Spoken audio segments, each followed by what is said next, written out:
evento histórico, por lo que ella ya expresó, pero particularmente porque en esta semana, el viernes, se firma el Acuerdo de París en Nueva York. Estamos convocados por el secretario general de la Organización de las Naciones Unidas a hacer una pequeña ceremonia de firma para después proceder posiblemente y de acuerdo a los protocolos a la ratificación del Acuerdo de París, que eventualmente pues hará que tengamos que actualizar nuestro marco legislativo, tanto en materia de cambio climático como en materia posiblemente ambiental y energética.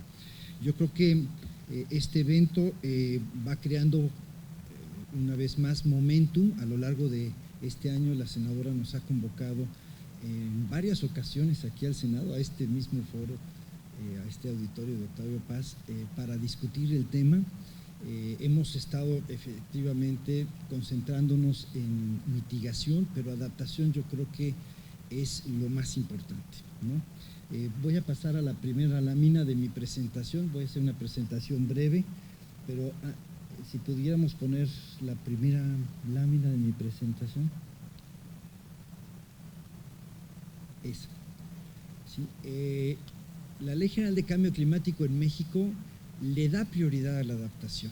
O sea, de hecho, hasta la forma en que está redactada, el primer tema a abordar es el de adaptación y después el de mitigación. Y no se hizo pues de manera casual, se hizo de manera intencional. Y los instrumentos que derivan de la ley, la Estrategia Nacional, el PEC o el Fondo de Cambio Climático, tienen como prioridad la adaptación y no la mitigación. De hecho, como acaba de decir la doctora Amparo Martínez, en el Acuerdo de París tenemos una igualdad de circunstancias entre la mitigación y adaptación, y en el fondo, por ejemplo, global verde del clima, ¿no? Tenemos también igual una instrucción del Consejo del Fondo para que los recursos que se desplacen, que se movilicen, estos 100,000 millones de dólares que se acordó en París, deben de ser 50% para la adaptación y 50% para la mitigación.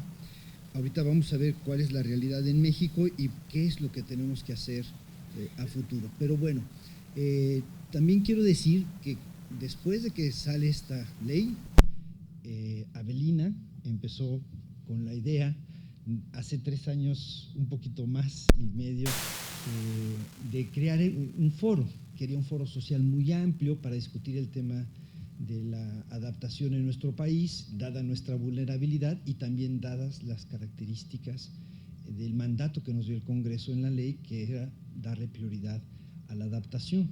En aquel entonces, de manera explícita, muchos países en la convención, en las negociaciones de cambio climático, no querían incluir en el Acuerdo de París el tema de adaptación. Estábamos apenas trabajando y haciendo frentes comunes para poder introducir el tema. El tema, como está expresado en la ley mexicana, es muy vanguardista. Lo voy a leer muy brevemente, porque pienso que ese es el foco de este taller durante los próximos 3 días. Cómo lograr que esas palabras o formulaciones pasen a la realidad, ¿no? Tenemos que reducir nuestra vulnerabilidad, minimizar nuestros riesgos y daños actuales y futuros, porque los hemos estado modelando, ¿no? Identificar nuestras vulnerabilidades y capacidades de adaptación, establecer mecanismos de atención inmediata y lograr algo que es el corazón del acuerdo en Río de Janeiro, o sea, del Acuerdo Marco de las Naciones Unidas para el Cambio Climático, que es la seguridad alimentaria. O sea, recuerden ustedes que en Río de Janeiro lo que se discutió fue que como está modificándose el clima, puede ser que lleguemos a un futuro en el cual no seamos capaces de entender la dinámica climática planetaria y nuestros ciclos agrícolas se vean trastocados y entonces haya hambrunas, al igual que los ciclos hidrológicos. Entonces era necesario discutir este tema y ahora se incorpora el tema en el Acuerdo de París. Ahorita también voy a hacer una referencia explícita de cuál es el objetivo, que es muy parecido a este, pero y cuáles son las acciones inmediatas. Y tenemos para eso, afortunadamente, y les agradezco al PNUD, a la cooperación alemana en todo su amplio espectro de apoyo a México en materia de cambio climático, y a distintas organizaciones como WWF que nos hayan estado apoyando en concretar este primer foro nacional sobre cambio climático. En verdad, si pasamos a la segunda lámina, por favor. Tenemos en la estrategia nacional objetivos y una visión de qué es lo que hay que lograr de aquí a los próximos 40 años. Quisiéramos efectivamente que se aumente la resiliencia, que es un concepto cuya métrica aún está por definirse. Aquí la doctora Amparo Martínez y un servidor hemos sostenido en diversos foros internacionales pues que de manera inclusive hasta vehemente, si no es que beligerante, pues que es necesario definir la resiliencia y que qué bueno que se incorporó el concepto de resiliencia. Por ejemplo, no se incorporó el concepto de contaminantes climáticos de vida corta en el Acuerdo de París, aunque para ello sí existe métrica, existe una ciencia muy profunda y de alguna manera podemos ayudar a que no a no llegar a un punto de no retorno si los reducimos de una manera drástica, ¿no? Pero en la resiliencia las cosas son distintas. Por ejemplo, un concepto de resiliencia indica que es necesario tener redundancia en infraestructuras que nos permiten evitar, por ejemplo, daños. Vamos a poner el caso de huracanes, ¿no?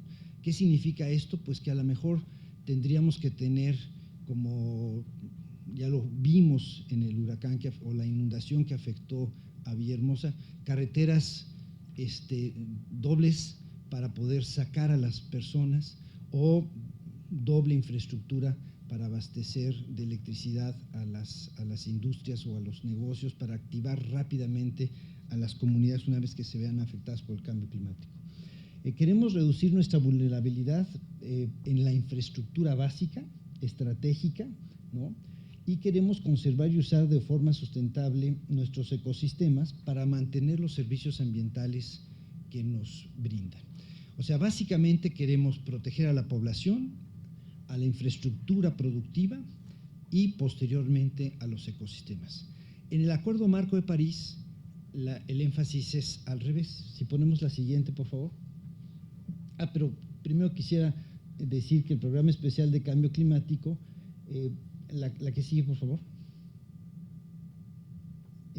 tiene ya objetivos muy claros, con estrategias en 14 sectores, 77 líneas de acción.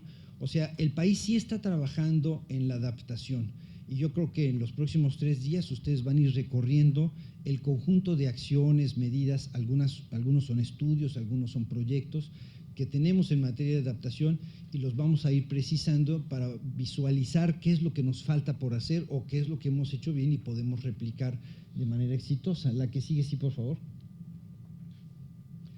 Entonces, en el Acuerdo de París decíamos que una de las cuestiones fundamentales es adaptarnos con base en los ecosistemas. Esa fue una batalla que la doctora Conde, Cecilia Conde, que está aquí presente, dio todos los días durante 15 días en Le Bourget para poder introducir el concepto de una manera integral, y yo creo que esa es tal vez la base de adaptación para el caso mexicano. La declaración conjunta México-Alemania, que recientemente se dio por la visita de nuestro presidente a ese país, incorpora ese concepto precisamente porque nosotros vamos a ser sede al final de este año de la COP3 de biodiversidad, y nuestra posición en París fue justamente vincular la protección de la biodiversidad, que es protección de los ecosistemas, con la adaptación al cambio climático, que es adaptación con base en ecosistemas. Estos vínculos que para ahorita en las palabras pues suenan lógicos, requieren de instrumentos que son muy preclaros para muchos de ustedes, pero no para el conjunto de la sociedad y mucho menos para muchos gobiernos locales. Ahorita, por ejemplo, Eugenio acaba de comentar lo de los corredores biológicos, ¿no? O sea, una forma de protegernos o de adaptarnos al cambio climático es pues abandonar esta idea de crear áreas naturales protegidas que están aisladas y que pues con el paso de los años se ven literalmente copadas por el crecimiento urbano o la infraestructura, y lograr corredores a través de los cuales las especies puedan migrar o puedan mantener su evolución conforme vaya cambiando la temperatura y la precipitación en el planeta. Entonces, ¿cómo lograr estos corredores y, por ejemplo, cumplir con el acuerdo de biodiversidad, con las metas de Aichi, ¿no?, del 17% de cobertura nacional a nivel terrestre y 10% de cobertura a nivel marino? Pues bueno, pues eso es parte de la discusión de estos 3 días. La que sigue, sí, por favor. Lo importante en el Acuerdo de París en materia de adaptación es que todos los países debemos de presentar un programa, ¿no? Ya México lo presentó porque tiene su estrategia nacional, tiene el PEC, pero lo tenemos que actualizar al 2020. O sea, nosotros con lo que hagamos en los próximos 3 años, más lo que haga la nueva administración al entrar en el nuevo sexenio, tenemos que actualizar nuestro programa y tal vez ya hacer un programa nacional de adaptación. Es algo que tendrá que decidir el Instituto Nacional de Ecología y Cambio Climático, quien es nuestro punto focal en esta materia. Pero es algo que sí México se comprometió a hacer. Y tal vez para México lo más importante desde el punto de vista también de la adaptación es crear estos sistemas de alerta temprana. Nosotros tenemos, a diferencia de muchos otros países en el planeta, un sistema de protección civil que fue creado después del sismo del 85 y que tiene una infraestructura para atención de cualquier desastre natural, no importa si este desastre está vinculado o no con el cambio climático. Y nos ha llevado el sistema de protección civil a 2 fondos. Y si ponemos la última lámina, por favor. El FOPREDEN, que es preventivo, que digamos lo podríamos vincular mentalmente a la adaptación, aunque está diseñado para todo tipo de desastres naturales, ¿no? Y el FONDEN. Como ustedes están viendo ahí, el FONDEN pues tiene 35 veces más recursos a lo largo de su historia que el FOPREDEN. Y esto ha venido en esta administración manteniéndose. En el presupuesto de egresos de la Federación del 2016, el FONDEN tiene 22 veces más presupuesto que el FOPREDEN. Cuando nos reunamos, como ya Avelina, que tiene esa visión de futuro para este tipo de foros, ya predijo en 2 años, ojalá podamos revertir esa situación, ¿no? Volviendo un poco a esta frase de los norteamericanos de put the money where your mouth is, o sea, vamos a realmente a hacer el trabajo de adaptación prioritario en el país para proteger de nuevo a nuestra gente, nuestra infraestructura estratégica y nuestros ecosistemas. Debemos dedicar más presupuesto a esos temas para evitar gastar precisamente en la reconstrucción de lo dañado. La que sigue, sí, por favor. Pues yo les agradezco su atención a esta breve presentación.